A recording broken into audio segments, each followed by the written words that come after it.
নমস্কার, শিক্ষা কুটিরের TET foundation ক্লাসে প্রত্যেককে স্বাগত জানিয়ে আজকে টেটের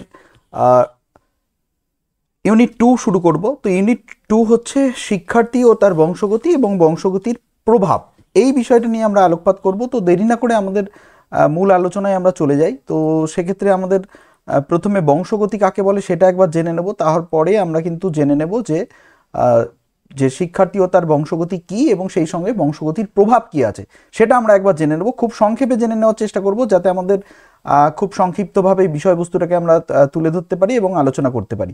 যে প্রথম হচ্ছে শিক্ষার্থী ও তার বিকাশের ক্ষেত্রে, যে শিক্ষার্থী ও তার বিকাশের ক্ষেত্রে একটি উল্লেখযোগ্য বিষয় হচ্ছে বংশগতি বা বংশধারা। আমরা প্রায়শই কিন্তু এই বংশধারা শব্দটির সঙ্গে মানে অনেক সময় জড়িত। তো সেক্ষেত্রে এই বংশধারা তার মানে একটা উল্লেখযোগ্য বিষয় হচ্ছে যে শিশুর যে ডেভেলপমেন্টের ক্ষেত্রে কিন্তু উল্লেখযোগ্য বিষয় হচ্ছে বংশধারা। এবং বংশধারা কাকে বলে বা বংশগতি কাকে বলে না, যে প্রক্রিয়ায় পিতামাতার চারিত্রিক গুণাবলী বংশ পরম্পরায় সন্তান সন্ততির দেহে সম্প্রসারিত হয় তো তখন তাকে বলা হচ্ছে বংশগতি। অর্থাৎ যে প্রক্রিয়ায় আমাদের পিতামাতার যে বৈশিষ্ট্যগুলো আছে সেগুলো উত্তরাধিকার সূত্রে আমাদের মধ্যে চলে আসে, সেই প্রক্রিয়াটাকেই বলা হচ্ছে কিন্তু বংশধারা। এবং মোট কথা প্রত্যেক শিশু ও শিক্ষার্থী তার পূর্বপুরুষদের কিছু কিছু বৈশিষ্ট্য নিয়ে জন্মায়, তবে জন্মের পর নিজের যে পরিবেশ সেই পরিবেশের সঙ্গে ক্রমাগত ক্রিয়া প্রতিক্রিয়ার মাধ্যমে আবার নতুন নতুন বৈশিষ্ট্য অর্জন করে। এবং সুপ্রজনন বিদ্যা থেকে জানা যায় যে বংশগতির একক হচ্ছে জিন। যে বংশগতির একক কি না, বংশগতির একক হচ্ছে কিন্তু জিন। বংশগতির একক কি না, জিন। এবং দেহের প্রতিটি কোষের নিউক্লিয়াসে অবস্থিত যে ক্রোমোজোমের মধ্যে জিন থাকে, জিন ডিএনএ বা ডিঅক্সি রাইবোনিউক্লিক অ্যাসিড দ্বারা গঠিত হয়। তো ডিএনএ মানে জিনটা কি দ্বারা গঠিত হয় না, জিনটা কিন্তু ডিএনএ বা ডিঅক্সি নিউক্লিক অ্যাসিড দ্বারা গঠিত হয়।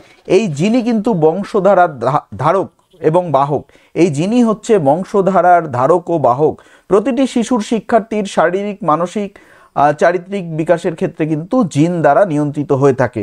অর্থাৎ এই যে জিন বা বংশগতির একক আমরা বললাম, বংশগতির একক হচ্ছে জিন, আর এই জিন দ্বারাই কিন্তু শিক্ষার্থীর শারীরিক মানসিক এবং চারিত্রিক বৈশিষ্ট্যগুলো নির্ধারিত হয়ে থাকে বলে মনোবিদরা মনে করেন। এবার আমরা যেটা দেখব যে বিজ্ঞানীরা যে পর্যালোচনা করেছেন এক্ষেত্রে কিন্তু বংশধারার উপর 3টি জৈব নীতির কথা তারা উল্লেখ করেছেন। কি কি নীতি? একটা সাদৃশ্যের নীতি, একটা বৈচিত্র্যের নীতি, আর একটা হচ্ছে গড়াভিমুখী নীতি। ঠিক আছে, গড়াভিমুখী নীতি। তো প্রথমে হচ্ছে সাদৃশ্যের নীতি কি, যে বলছে আমরা সকলেই জানি যে মানুষের শিশু মানুষ হয়, গরুর বাচ্চা বাছুর হয়, বিড়ালের বাচ্চা বিড়াল হয়। এক কথায় বলা যায় সমজাতীয় প্রাণীরই জন্ম দেয়। এটাকেই বলা হচ্ছে সাদৃশ্যের নীতি। অর্থাৎ প্রত্যেকটি সমজাতীয় জীব সমজাতীয় জীবেরই জন্ম দিয়ে থাকে, এই যে ঘটনাটা এটাকেই বলা হচ্ছে কিন্তু সাদৃশ্যের নীতি। নেক্সট হচ্ছে বৈচিত্র্যের নীতি, যে কোনো বিশেষ প্রাণী যদি সেই জাতীয় প্রাণীর জন্ম দেয় তবে তাদের মধ্যে যদি বৈচিত্র্য দেখা যায়, যেমন অনেক সময় আমরা দেখি শিশু তার পিতামাতার সদৃশ হয় না, বেশ কিছু পার্থক্য থাকে।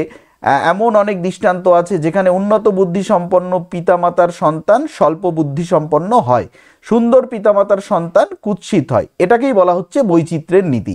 বৈচিত্র্যের নীতিটা কি, যে অনেক সময় কি যে আমরা সাদৃশ্যের নীতিতে তো দেখেছি, সাদৃশ্যের নীতিতে কি দেখলাম, সাদৃশ্যের নীতিতে দেখলাম যে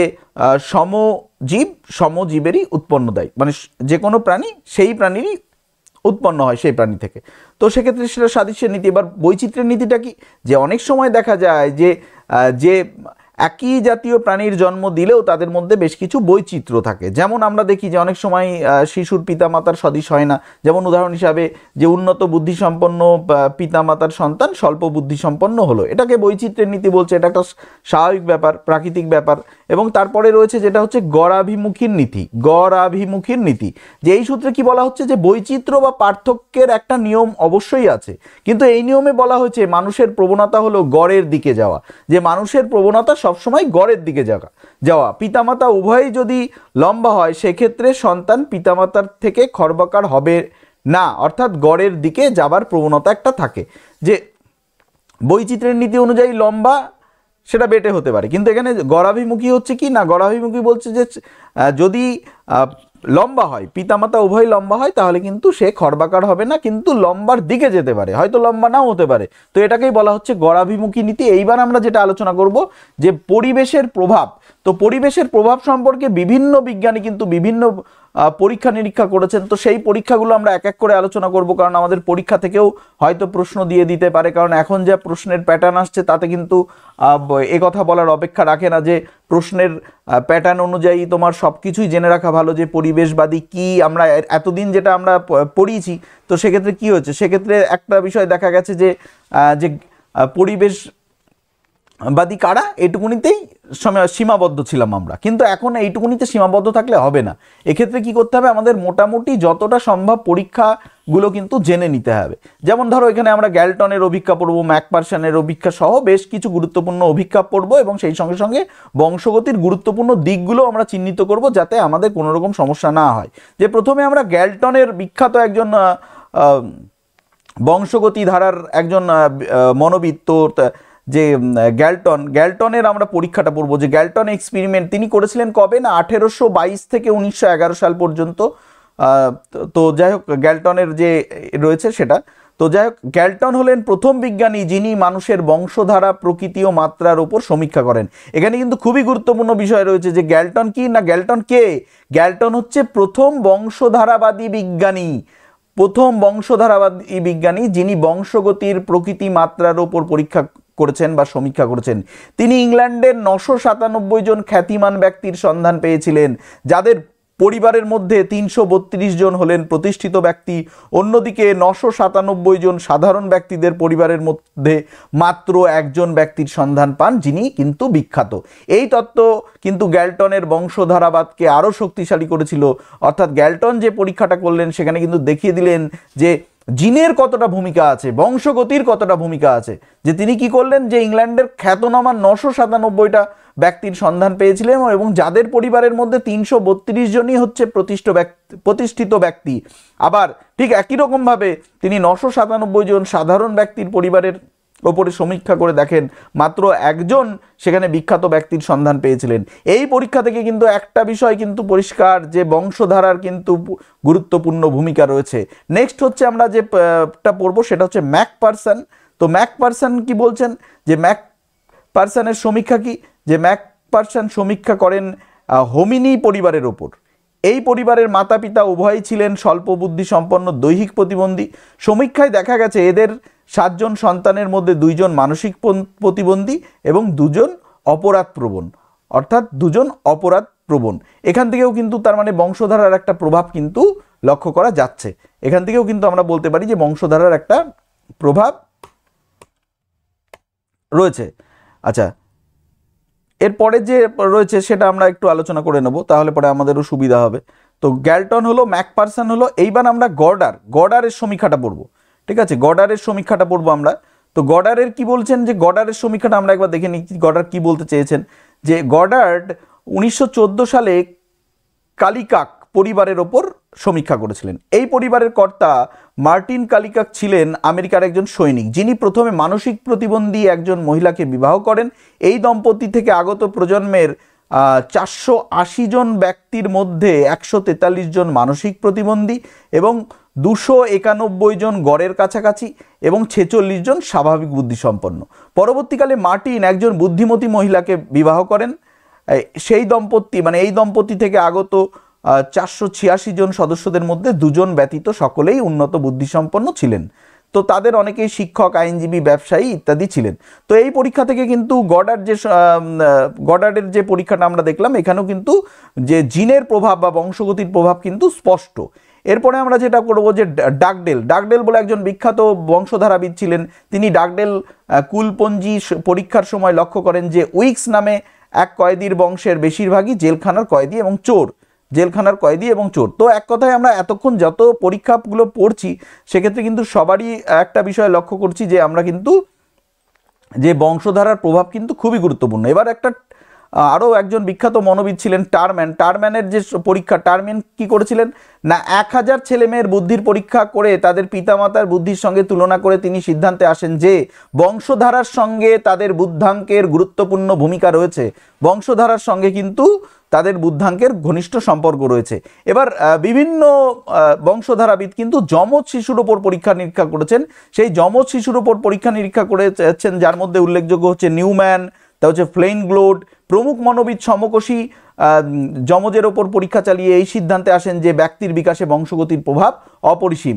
এই সকল সমীক্ষা ছাড়াও কয়েকজন বংশবাদী বিজ্ঞানী বংশধারার ওপর গুরুত্বপূর্ণ তত্ত্ব প্রদান করেছেন এবং বংশগতির প্রভাবকে সুনিশ্চিত করেছেন। এদের মধ্যে উল্লেখযোগ্য হচ্ছে জার্মান প্রাণীবিদ ওয়েজম্যান। তার বিখ্যাত দুটি সূত্রের মধ্যে দেখান যে বংশধারার জনন কোষ সঞ্চালিত হতে থাকে, তার কোনো বিনাশ নেই। অর্থাৎ বংশধারার যে জনন কোষ সেটা কিন্তু ট্রান্সফার হয়, সঞ্চালিত হয়, তো সেক্ষেত্রে তার কিন্তু বিনাশ হয় না। তিনি এও বলেন যে পিতামাতার অর্জিত কোনো গুণ বৈশিষ্ট্য সন্তানের মধ্যে সঞ্চালিত হয় না। ঠিক আছে, অর্থাৎ কোনো ব্যক্তির চারিত্রিক বৈশিষ্ট্য তার পূর্বপুরুষ দ্বারা নিয়ন্ত্রিত হয়, যে সঞ্চালিত হয়। ঠিক আছে, যে তিনি বলেন কি, তিনি এও বলেন যে পিতামাতার অর্জিত কোনো গুণ কিন্তু সন্তানের মধ্যে, অর্জিত গুণ ভালো করে মনে রাখতে হবে, অর্জিত গুণ কিন্তু সঞ্চালিত হয় না, কিন্তু যেটা বংশধারাগতভাবে পিতামাতা পেয়েছে তার থেকে সন্তান কিন্তু তার পূর্বপুরুষের দ্বারা তার চারিত্রিক বৈশিষ্ট্যগুলোও কিন্তু নিয়ন্ত্রিত হয়ে থাকে। ঠিক আছে, নিয়ন্ত্রিত হয়ে থাকে। তো এক্ষেত্রে আমরা বলতে পারি যে বংশধারার ক্ষেত্রে কিন্তু গুরুত্বপূর্ণ ভূমিকা রয়েছে। তো টারম্যান আমরা জানলাম, টারম্যানের সঙ্গে সঙ্গে আমরা টারম্যান জানলাম, এবং পরবর্তীকালে ল্যামার্ক, একজন বিখ্যাত মনোবিদ ছিলেন ল্যামার্ক। তো ল্যামার্ক একইভাবে একাধিক পরীক্ষার মাধ্যমে দেখান যে পরিবেশের সঙ্গে অভিযোজনের জন্য প্রাণীর যে দৈহিক পরিবর্তন হচ্ছে তা পরবর্তী প্রজন্মে সঞ্চালিত হয়। তারপরে আমরা যে উপরিক্ত আলোচনা করলাম তার পরিপ্রেক্ষিতে কিন্তু একটা কথা বলতে পারি যে জিন তত্ত্ব, এই যে এই বংশধারার যে পরীক্ষা নিরীক্ষা, এর ওপর ভিত্তি করে কিন্তু পরবর্তীকালে জিন তত্ত্ব আবিষ্কৃত হয়, এবং এই তত্ত্ব অনুসারে কি পিতৃজনন কোষ এবং মাতৃজনন কোষ উভয়ের মধ্যে 23টি করে ক্রোমোজোম থাকে। এগুলির বিন্যাসের মাধ্যমে নতুন কোষ তৈরি হয়।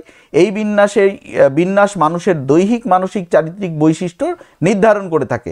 এবং পরবর্তীকালে কার্ল পিয়ারসন, ম্যাকডুগাল প্রমুখ ব্যক্তিগণও ব্যক্তির বিকাশে বংশগতির অবদানকে মেনে নিয়েছেন, এবং উপরোক্ত আলোচনা থেকে আমরা এই সিদ্ধান্তে আসতে পারি যে ব্যক্তিসত্তার বিকাশে কিন্তু বংশধারার প্রভাব যথেষ্ট, বংশধারার প্রভাব কিন্তু খুবই গুরুত্বপূর্ণ। এরপরে আমরা যেটা আলোচনা করব যে বংশধারার যে গুরুত্বপূর্ণ বিষয়গুলো রয়েছে, এবার আমরা সংক্ষেপে আলোচনা করে নেব যে বংশধারার গুরুত্বপূর্ণ দিকগুলো কি কি রয়েছে। বংশধারার গুরুত্বপূর্ণ দিকগুলো কি কি রয়েছে? বংশধারা হচ্ছে, হেরিডিটি শব্দটির উৎপত্তি হচ্ছে লাতিন শব্দ হেরিডিটাস থেকে। এর অর্থ হচ্ছে এমন বস্তু যা মানুষের নিজস্ব সম্পত্তি, যেগুলি সে তার উত্তরাধিকারীকে দিয়ে যায়। ঠিক আছে, যে আক্ষরিক অর্থে বা ব্যুৎপত্তিগত অর্থে যদি আমরা বংশগতিকে বিশ্লেষণ করি তাহলে দেখব যা মানুষের নিজস্ব সম্পত্তি, যেগুলি সে তার উত্তরাধিকারকে দিয়ে যায়। সাধারণত বংশধারা হলো পিতামাতার দৈহিক এবং মানসিক বৈশিষ্ট্য। বংশধারাটা কি না, সাধারণত বংশধারা হচ্ছে পিতামাতার দৈহিক ও মানসিক বৈশিষ্ট্য। আমরা খুব সংক্ষেপে ব্রিফলি এই বিষয়গুলো মনে রাখার চেষ্টা করব। শিশু জন্মগ্রহণের সময় থেকে প্রত্যক্ষভাবে পিতামাতার থেকে এবং অন্যান্য পূর্বপুরুষের থেকে পরোক্ষভাবে বংশানুক্রমিকভাবে বৈশিষ্ট্য অর্জন করে থাকে বা লাভ করে থাকে। বংশগতি আবার দুভাবে আসতে পারে। প্রত্যক্ষ বংশগতি, এক্ষেত্রে শিশু তার বাবা মার কাছ থেকে গুণ বা বৈশিষ্ট্যগুলি সরাসরি অর্জন করে। আর একটা হচ্ছে পরোক্ষ বংশগতি, এক্ষেত্রে শিশু তার বাবা মা ছাড়াও অন্যান্য পূর্বপুরুষদের থেকে বৈশিষ্ট্য অর্জন করে। যে অনেক সময় দেখা যায় যে বাবা মার বৈশিষ্ট্য না এসে ঠাকুরদার বৈশিষ্ট্যটা এলো, এক্ষেত্রে এটাকে পরোক্ষ বংশগতি বলা হচ্ছে। যে বংশধারা আবার 3টি শ্রেণী আছে। কি কি? একটা দৈহিক বংশধারা, ঠিক আছে, আর একটা মানসিক বংশধারা, আর একটা হচ্ছে মনোপ্রকৃতিগত বংশধারা। যে দৈহিক বংশধারাটা কি না, দৈহিক বংশধারাটা হচ্ছে দৈহিক গঠন, গায়ের রং, চোখের রং, চুলের রং, এগুলো হচ্ছে দৈহিক বংশধারার মধ্যে পড়ছে এগুলো। এবং আর মানসিক বংশধারার মধ্যে কি পড়ছে? যে মানসিক বংশধারার মধ্যে যেটা পড়ছে সেটা হচ্ছে মানসিক বংশধারার অন্তর্ভুক্ত হলো ব্যক্তির প্রক্ষোভ অর্থাৎ ইমোশন, চিন্তা শক্তি, বুদ্ধি ইত্যাদি। মেজাজ, দৃষ্টিভঙ্গি প্রভৃতি হচ্ছে মনোপ্রকৃতিগত বংশধারার অন্তর্গত। মেজাজ, দৃষ্টিভঙ্গি এগুলো কিন্তু মনোপ্রকৃতিগত বংশধারার অন্তর্গত। বিজ্ঞানীদের মতে বংশধারার ক্ষেত্রে আবার 3টে সূত্র আছে।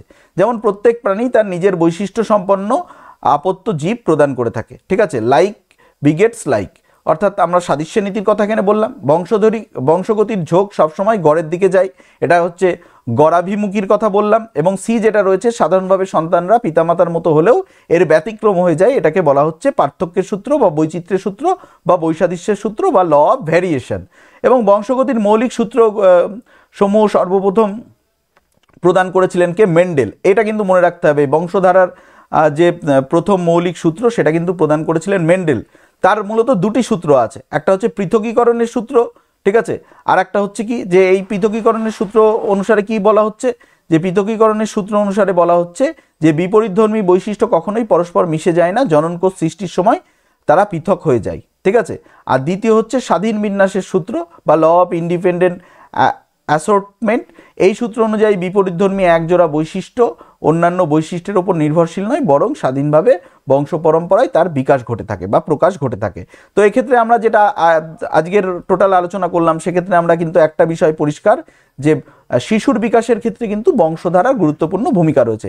নেক্সট ক্লাসে আমরা শিক্ষার্থী এবং শিক্ষার্থীর পরিবেশ সম্পর্কে আলোচনা করব এবং তার পরের ক্লাসে আমরা শিক্ষার্থীর বিকাশের ক্ষেত্রে বংশগতি ও পরিবেশের ভূমিকা কী রয়েছে সেটা আলোচনা করব। তো সঙ্গে থাকো, আর নোটগুলি আমি যথারীতি টেলিগ্রামের যে গ্রুপ রয়েছে সেখানে দিয়ে দেবো, সেখান থেকে সংগ্রহ করে নেবে। ভালো থেকো।